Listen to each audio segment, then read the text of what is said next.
Hi guys, எல்லாருக்கும் வணக்கம். ஆக்சுவலாக போன வாரம் பொங்கல் எல்லோரும் நல்லபடியாக கொண்டாடி இருப்போம்னு நினைக்கிறேன்.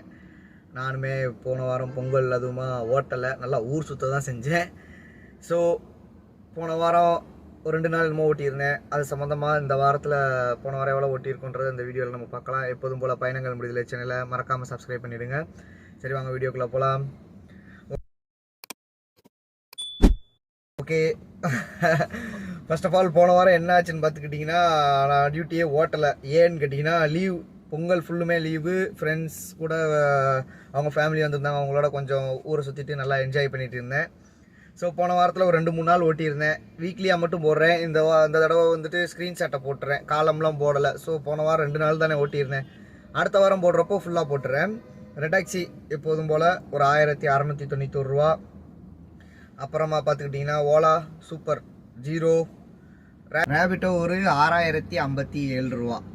ஆக மொத்தம் 7700 ரூபா சம்திங், 7750 ரூபா என்னமோ வருது. டோட்டல் போடலை, தப்பாக எடுத்துக்காதீங்க.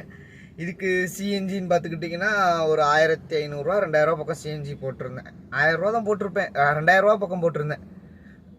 அதுக்கடுத்து எல்லா நாளுமே லீவு தான். போன வாரம் எப்போலேருந்து செவ்வாய்க்கிழமை, ஆமாம், இன்னைக்கு பொங்கல் லீவு வந்துச்சு, ஆரம்பிச்சிச்சு. கிழமை கூட தெரியாமல் சுற்றிக்கிட்டு இருக்கேன் பாருங்க. ஆனால் என்னத்த டிரைவரு, ஒரு டேட்டு கரெக்டாக ஞாபகம் வச்சுக்க வேணாமா? காலண்டர் இந்த இருக்கு. ஓகே,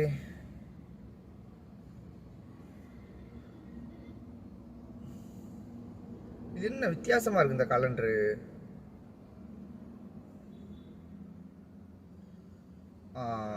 இப்படி வந்துருச்சு. வீக்னா மந்த்து இந்த இருக்கு.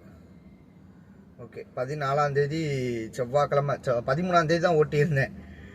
அதாவது 2 நாள் தான் ஓட்டியிருந்தேன். அப்போ செவ்வாய், புதன், வியாழன், வெள்ளி, சனி, ஞாயிறு, திங்கள் 7 நாள் உக்காமங்க. எவனுக்குமே இந்த லீவு யாருக்கும் கிடச்சிருக்காதாப்பா. அந்த வகையில் இந்த மாதிரி விஷயங்கள் நினைக்கிறப்போ டிரைவராக இருக்கிறதுலாம் கொஞ்சம் பெருமையாக தான் இருக்குது எனக்கு. 7 நாள் லீவு, யாருக்கும் எந்த தொந்தரவும் இல்லை, எந்த கவலையும் இல்லை, யாருக்கிட்டே எதுவும் கேட்கணுன்னு அவசியம் இல்லை. ஓனர்கிட்ட சொல்லிட்டேன், பொங்கல் லீவு எனக்கு 7 நாள் லீவு வேணுங்க அப்படின்னு சொல்லிட்டேன். ஸோ 7 நாள் நல்லா ஜாலியாக லீவு போட்டு சென்னையை சுற்றி பார்த்ததில்ல. சரி, அதோட சேர்ந்து சென்னையை நல்லா சுற்றி பார்த்துக்கிட்டேன். ஸோ அதோட வீடியோஸுமே இப்போ போடுறேன் பாருங்கள். ஃபஸ்ட்டு எங்கே போயிருந்தோம் பார்த்துக்கிட்டிங்கன்னா, அண்ணா சமாதி தான் போயிருந்தேன். அண்ணா சமாதியை பார்க்கலாம். எப்படி அண்ணா சமாதியில் போய்ட்டு அவருடைய ஃபோட்டோஸு, வீடியோஸ், அதாவது ஒரு ரிலேட்டடாக யூஸ் பண்ண பொருட்கள் எல்லாமே வச்சுருந்தாங்க. செம்மையாக இருந்துச்சு. அண்ணா மியூசியம்குள்ளே அவர் போட்டிருந்த ட்ரெஸ்ஸு, அவர் போட்டிருந்த யூஸ் பண்ண பேனா, கண்ணாடி, தட்டு எல்லாமே இருந்துச்சுங்க. அதுக்கப்புறமா பார்த்துக்கிட்டிங்கன்னா வேறு எங்கே போயிருந்தேன், சாரி, அடுத்தது எம்ஜிஆர் சமாதி, ஜெயலலிதா சமாதி, அவங்களோட போய் பார்த்துட்டு வந்திருந்தேன். ஆக்சுவலாக இதான் ஃபஸ்ட் டைம் சென்னைக்கு வந்து கிட்டத்தட்ட ஒரு 8-9 மாதம் ஆயிடுச்சு. இந்த 8-9 மாதத்தில் ஃபஸ்ட் டைமாக போய் பார்க்குறேன் அண்ணா சமாதி, எம்ஜிஆர் சமாதி எல்லாத்தையுமே. அதுக்கப்புறமா பார்த்துக்கிட்டிங்கன்னா பீச்சு, மெரினா பீச்சுக்கு போகிற வழியில் பார்த்துக்கிட்டிங்கன்னா ஒரு வயசான ஒரு தாத்தா, காந்தி தாத்தா, நம்ம காந்தி தாத்தா, அவர் நல்லா கம்பா நின்று அந்த ஒரு போஸில் கிட்டத்தட்ட 1 மணி நேரமாக எத்தனை மணி நேரம், எவ்வளோ நேரம் நின்னாருன்னு தெரிலங்க. அவ்வளோ நேரம் கிட்டத்தட்ட அப்படியே அந்த ஒரே போஸில் தாங்க நின்னார். உண்மையிலே டேலண்டடு. நம்மளால் கொஞ்ச நேரம் வண்டி ஓட்டிட்டு உட்காந்து எந்திக்கினாலே டயர்டாகுது. அவர் எப்படி தான் அந்த வயசுலேயும் அப்படி நிற்காருன்றது ஆச்சரியமாக தான் இருக்குது. எல்லாம் அவங்க காலத்தில் உள்ள சாப்பாட்டு முறைகள் வேறு, நம்ம காலத்தில் உள்ள சாப்பாட்டு முறைகள் வேறு. அதுக்கப்புறமா எங்கே போய் இருந்திருந்தோம், பீச்சில் உட்காந்து டீ குடிச்சிட்டு இருந்தேன். பீச்சில் நான் உட்காந்து அவங்களோட டீ குடிச்சிட்டு இருந்தேன். அப்புறம் அங்கே உள்ள விளையாட்டு சாமான்லாம் வச்சுருந்தாங்க. அது என்னது, சீசா, ஊஞ்சல், அப்புறம் அந்த செஸ்ட்டுக்கு இப்படி பண்ணுவோம்ல அந்தது, அதெல்லாம் நல்லா இருந்துச்சு, அது விளாண்டேன். அப்புறமா வந்துட்டு வள்ளுவர் கோட்டம் இருக்குது பார்த்தீங்களா, அங்கே போயிருந்திருந்தோம். அங்கே போயிருந்தப்போ கலை நிகழ்ச்சி போட்டிருந்தாங்க, நல்லா தரமாக இருந்துச்சு.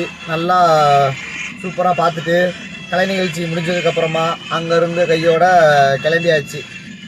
நல்லா பண்ணியிருந்தாங்க கலை நிகழ்ச்சி. என்னென்ன ஒயிலாட்டம், மயிலாட்டம், ஜல்லிக்கட்டாட்டம் சூப்பராக இருந்துச்சு. வந்து பார்த்துருந்தீங்கன்னா உங்களுக்கு தெரிஞ்சிருக்கும். அதுக்கப்புறமா பார்த்துக்கிட்டிங்கன்னா விஜயா மால் போயிருந்திருந்தேன். இப்போ நான் காமிக்கிற இந்த இடங்கள் எல்லாமே பார்த்துக்கிட்டிங்கன்னா ஃபஸ்ட் டைமாக நான் வந்து சென்னையில் போன இடங்கள். இது எல்லாமே ஃபஸ்ட் டைம் வெளில போய் சுற்றி பார்த்துட்டு வந்தது.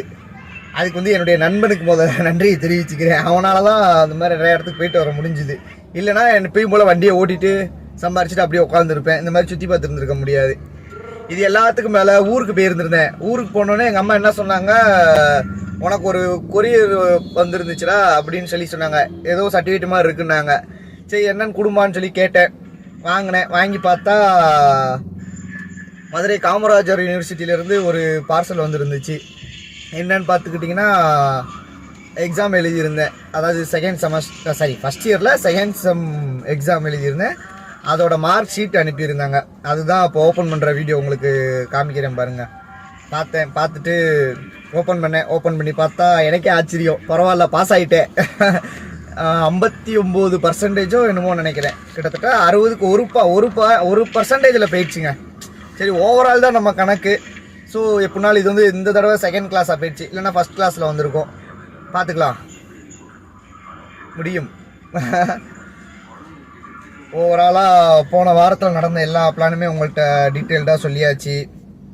வேறு என்ன, இந்த வாரம் ஆரம்பித்தாச்சு வெற்றிகரமாக. நேற்று ஓட்ட ஆரம்பித்து நேற்று ஃபஸ்ட்டு நாளே ஒரு 3800 பக்கம் ஓட்டியாச்சு. இனி இந்த வாரத்தில் வந்து ஓட்டி எவ்வளோ ஏர்ன் பண்ணுறோம், எவ்வளோ சிஎன்ஜி போயிருக்குது, எவ்வளோ எக்ஸ்பென்ஸ் ஆகிருக்குது, எல்லா டீட்டெயில்ஸுமே இந்த வீக்கில் பார்க்கலாம்.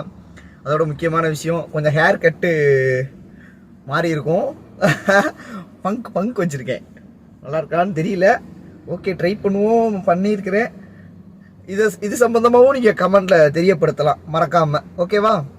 சரி வாங்க, வீடியோ முடிஞ்சு அடுத்த வாரத்தில் எவ்வளோ வருமானம் வந்திருக்குன்றத மறக்காமல் பார்க்குறோம்.